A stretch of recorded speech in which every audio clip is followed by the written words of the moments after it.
We're going to race right into the second half and start talking about water and beetles and how those intersect.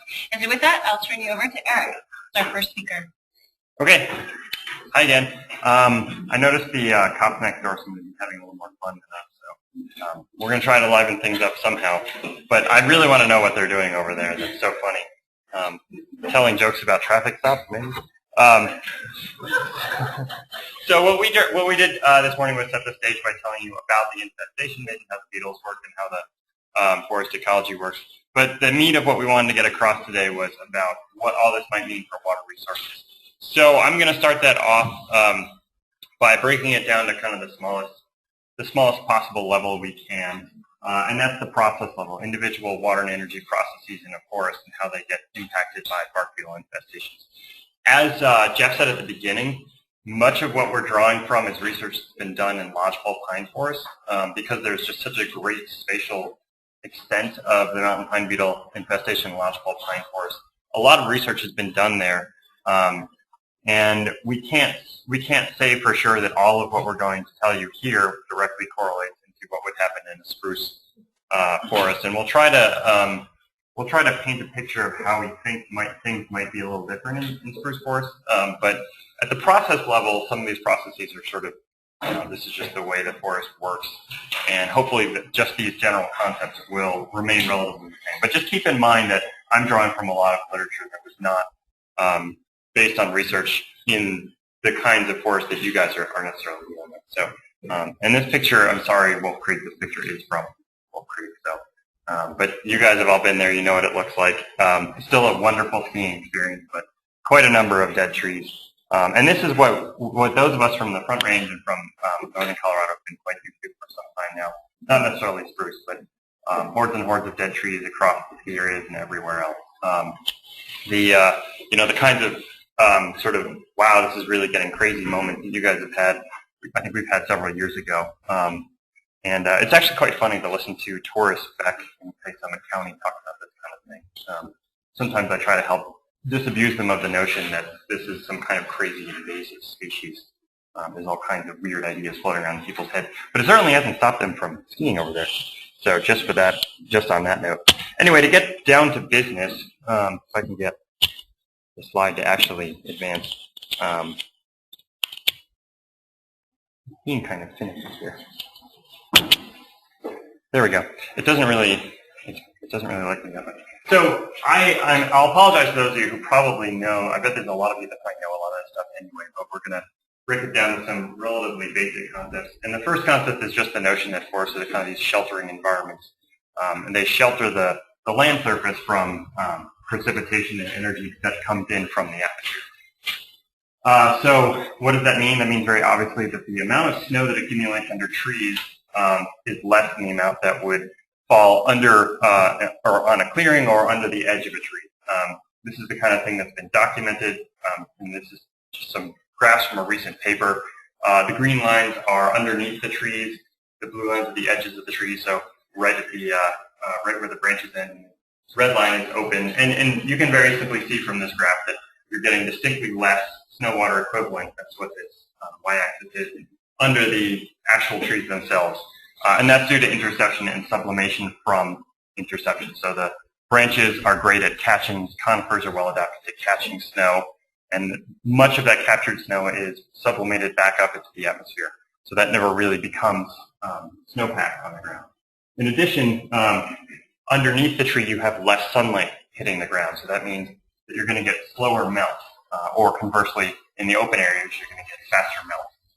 Because there's more solar radiation. You're also getting more wind speed, which allows that water vapor to be better distributed throughout the atmosphere and allow for more of what we call ablation to occur.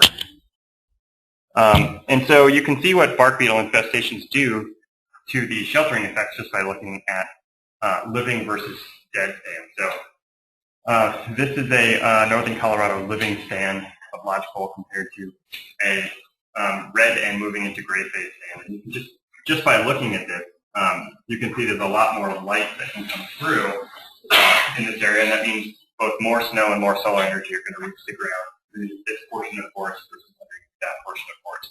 And that's a lot of what affects the processes that we're going to look at in bark beetle infested forests. So we usually break down forest hydrology concepts into the water balance of the water budget and energy budget. So what happens to all of the precipitation that comes in and all of the solar energy that comes in, where does it go in the forest? I have to pause for a second and give credit to my friend and colleague Evan Q, who's responsible for all the really good graphics you're going to see. So I could never pretend to make something as nifty as this. But we have some of these graphics on our website if you're ever looking for relevant ways to explain some of this stuff.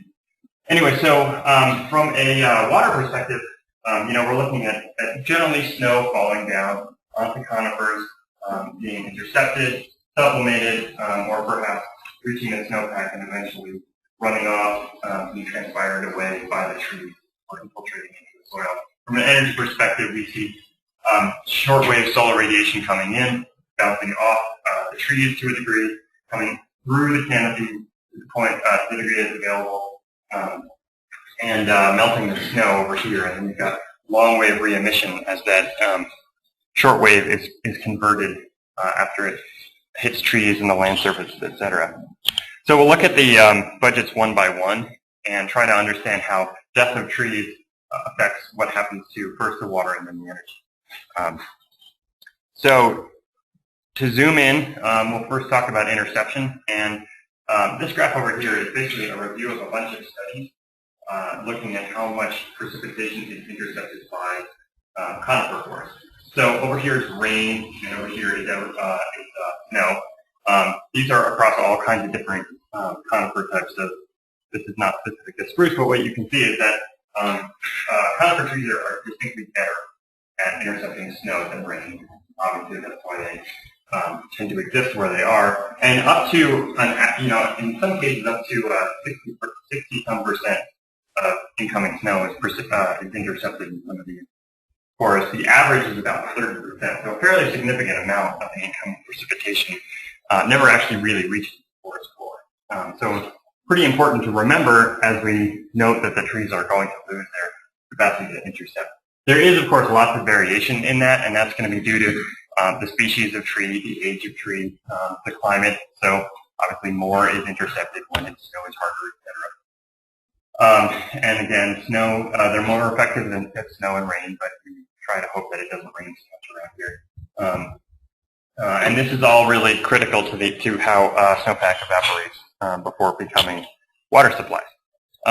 So in terms of trying to quantify that, what we look at are a couple of processes that balance out. But you can see that under the living, you get sort of this. These are just sort of schematically relative amounts of snowpack accumulating, and much larger under a clearing than under a gray phase, which would be trees, down needles, and some of the smaller twigs, versus the living, healthy forest.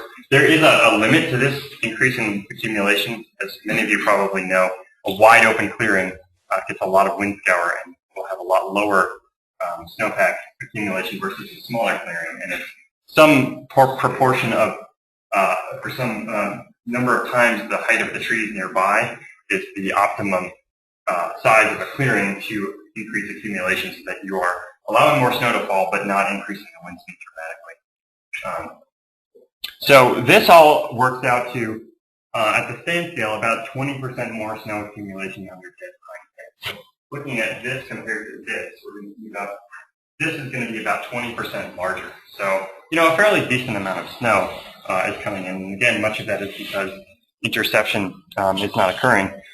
To just give you kind of an idea of one of the reasons why, conifer trees are great at snow bridging, even though this happens to be a picture of a deciduous tree. That's just the picture that we were able to grab easily off the internet. When the trees start dying, one of the things that happens is they kind of lose the flexibility in their branches and they start drooping. You can see this easily visually. There's actually an interesting video that James Baylock, the guy that does glacier videos, if you've been to the Denver airport, you'll see these playing on screen. He recorded a beetle attack over the course of a summer, and then it plays over the course of 3 minutes.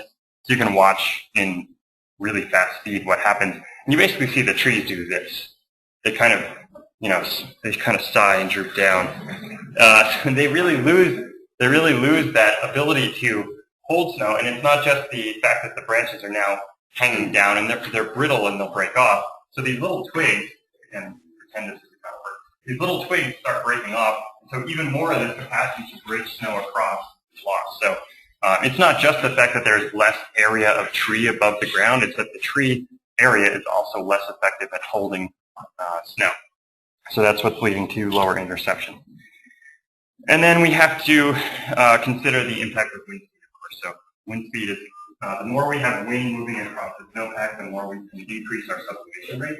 And this is just a conceptual model, but you'll get a few times more wind speed, especially in this sort of region where there used to be a lot of branches, and our wind speed will really increase relative to a living stand.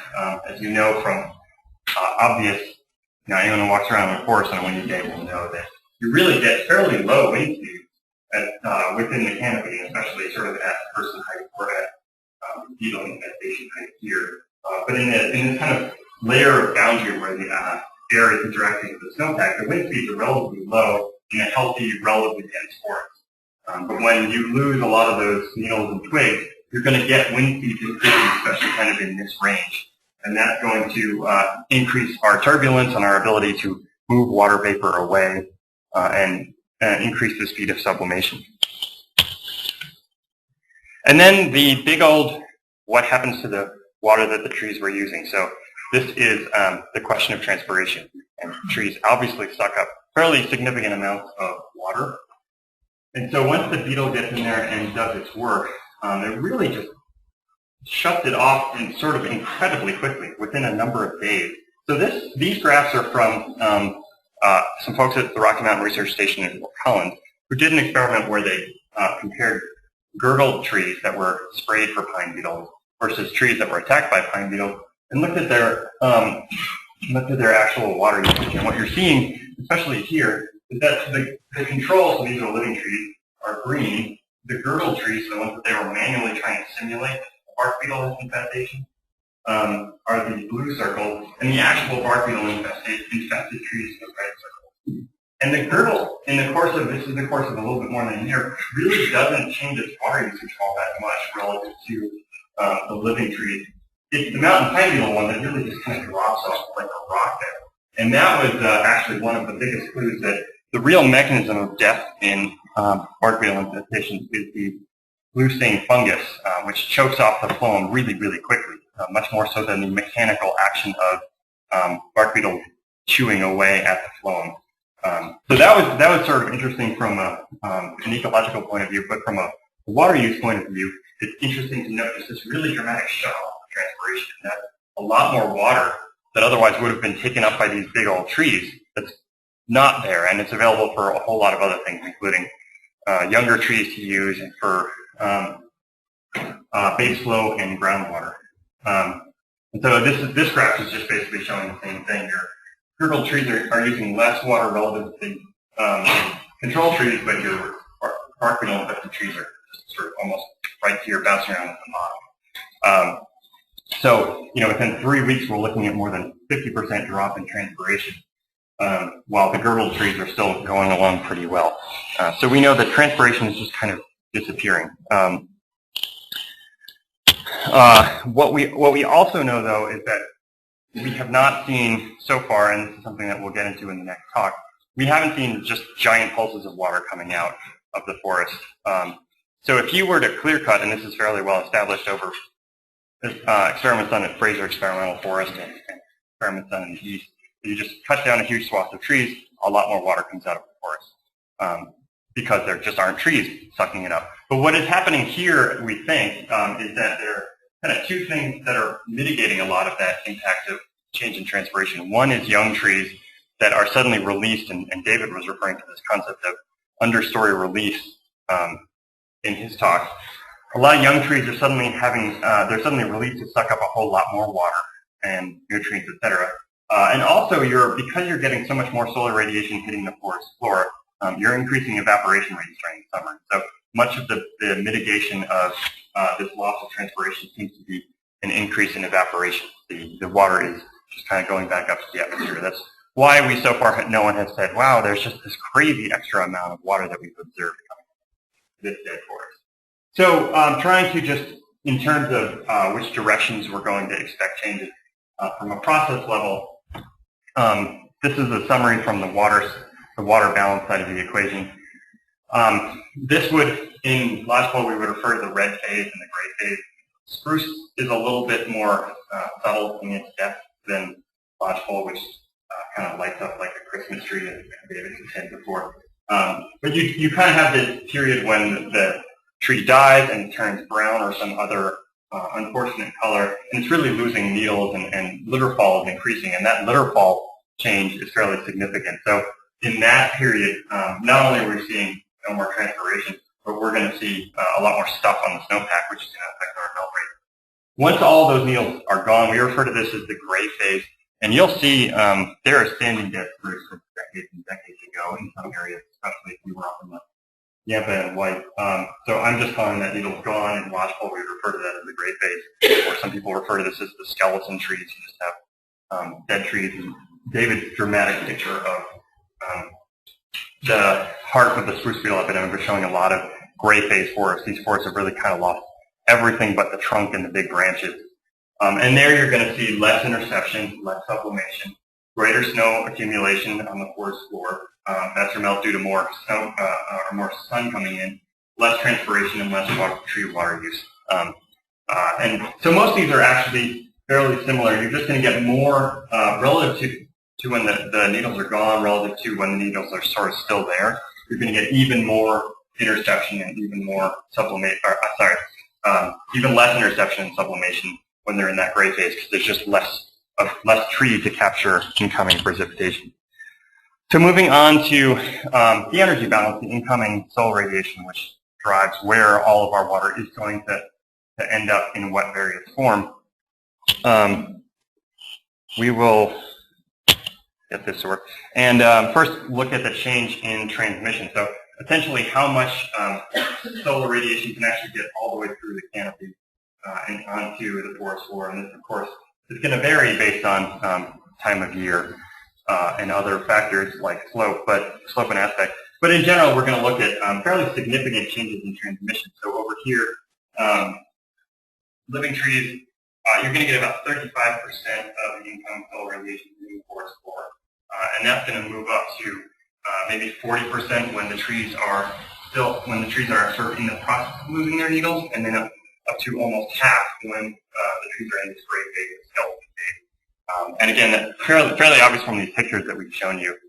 The greater amount of room, the more canopy gaps available for the sun to penetrate. The other really significant impact is what happens to snowpack albedo. In other words, the reflectivity of the snow surface changes as the forest changes. So in a living forest, you always get some amount of litter fall. You always get something that darkens the snow from its albedo. Pure snow is very close to 1 albedo, which is almost perfectly reflective of light. So under a forest, you get some needle fall and twig fall as just in general the way that the forest goes. But it's in this phase when the needles are falling off that things really significantly change. You can get really dramatically darker snow when you have much more litter fall down to the snow surface, and that's going to speed up that process of melt. So we might start getting more snow, but we're also going to get that snow to melt faster because we've got much darker snow. We're going to get albedos that are much lower, and you can just see that here. This is what sort of the snowpack under a generic living forest might look like, and this is what it looks like when the needles are falling. Dramatically more darker colored stuff, which is all, in this case, is all needles and twigs. We'll mention later on in this afternoon that dust, especially in this region, dust can be an additive impact on that as well. So significant changes to albedo. And this, as the little sentence that means, we're getting more more sunlight into the snowpack, and we're also lowering the albedo. That's a powerful increase in the amount of melt forcing that we've got. So to summarize what we're looking at from the energy point of view, in this phase when the needles are falling, we're going to get lower albedo, but also more sun coming in, which means net we're going to get more solar input. What we're actually going to see a reduction in is the amount of long wave energy re-radiated. So as the sun comes in and say hits a tree, a living tree is going to re-radiate out long wave emission that actually helps warm the subcanopy. When the tree dies and starts no longer having water in its trunk, the amount of long wave radiation that comes out is reduced, which actually counterbalances a bit of this, but still getting a significant amount more incoming shortwave solar radiation, which is the primary driver of snow melt, and you're obviously melting this darker snowpack. So we get changes in, but once we move into this gray phase, we actually are going to get, actually probably, it's likely to get even higher snow albedo than when you had a living forest, because you really have almost nothing left in some of these forests to just fall down to the snowpack.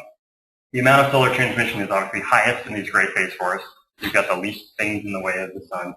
Your net solar input is even greater than in this phase over here. Still have less long wave re-emission to warm the canopy, and significantly you've got more wind speed. Wind speed's probably not going to be affected so much when the needles and the twigs are still there, but as they start to fall off and the tree becomes more skeleton, you really are going to be able to get much more wind speed, which is really going to increase the movement of energy on the snowpack. So we've actually been able to see, and in some cases model this kind of stuff. This is a modeling study from Canada, and I apologize for the somewhat non-intuitive graphs, but these are computer model outputs of snowpack accumulation and ablation, and I relabeled them so they're actually a lot easier to see. So the lower lines are the amount of snowpack in terms of SWE accumulated over the course of a season. And this was, the way they did this was they ran the same meteorology across land cover the way it was before the beetle attack and the way it was after the beetle attack. And these are just two different meteorologies for two different seasons. And you can see that just basically the gap between the lower line and the upper line represents the increase in snowpack accumulation over the course of the season. So if you were to integrate this difference, you'd get the amount of added snow. This is, again, this is model output, so this isn't exactly the real world, but this is a good representation of the amount of increased snow that we're getting. We're also then getting greater ablation. So what does this mean when you kind of try to add it all up and bring it together in some kind of sensible format? Well, we know, again, that we're going to get less interception, which means more subcanopy accumulation, roughly on the order of maybe 20% more snow. These gray phase forests we're going to, which can last for quite a while. You can have, fairly long stretches where you're going to have these gray phase forests sitting there, especially with these, wonderfully stable spruce, not our twiggy lodgepole that like to fall over easily. You're going to get more solar radiation to the forest floor than you are in when the trees are alive or when they're just first starting to die and turn brown or red if you're a lodgepole. The snow may or may not be depleted more quickly. Some of this has a lot to do with the actual amount of snow on the ground. Most of these impacts are much greater when it's in a big snow year than in a small snow year. And this is fairly consistent finding across all forest disturbance research that all of these impacts have greater magnitude when you have greater precipitation to be affected by it. And then you have decreased albedo and increased snowmelt. But of course, the balance of all this is affected by stand, basin, and meteorology impacts. And that's what really kind of is the bedeviling part of all of this, is we try to say all this stuff, and most of it adds up to we're probably going to get more snow, which means more water, and more melt, which means faster runoff. But actually finding that at the larger scale is usually dependent on a whole lot of stuff, and sometimes aspect can be a way greater impact on this kind of stuff, say, than how much beetle infestation you have. Or when you scale up from beyond a stand scale, when if you're looking at a stand scale, you may see fairly homogeneous beetle kill, so this entire stand is dead or this entire stand is half dead. When you scale up to, say, a basin, you get so much more variation in the amount of kill and the topography and all these other factors that it's a lot harder to pick up some of these signals, especially in a place like Colorado where our meteorological variability is so great. So That's why we just kind of use this little graphic to remind ourselves that everything that I was talking about really tells us what might happen at the stand scale. And when we say stand, we use about an acre just as kind of a mental concept of the kind of scale that we're looking at. But when we look at an acre and we look at, say, an acre of trees that might be all on the same aspect and all on a similar slope, we are not at all talking about the same thing as when we scale up to, say, an entire watershed. All of a sudden, where we were just looking at patched trees across a relatively homogeneous landscape, now we've got to incorporate meadows, we've got to incorporate areas, outline areas above tree line, and things start to become much more complex. And so that's my segue into the next talk, which will be Jeff, to kind of give us an idea of what research has been done at the basin scale that can give us a little bit more of a picture of, are there actually quantifiable differences in the amount of water you get, or the timing of water coming out of basins that are affected by bark beetle infestation. So I'll pause for a second and see if anyone has any questions before Jeff runs into the next show. All perfectly clear. That was easy.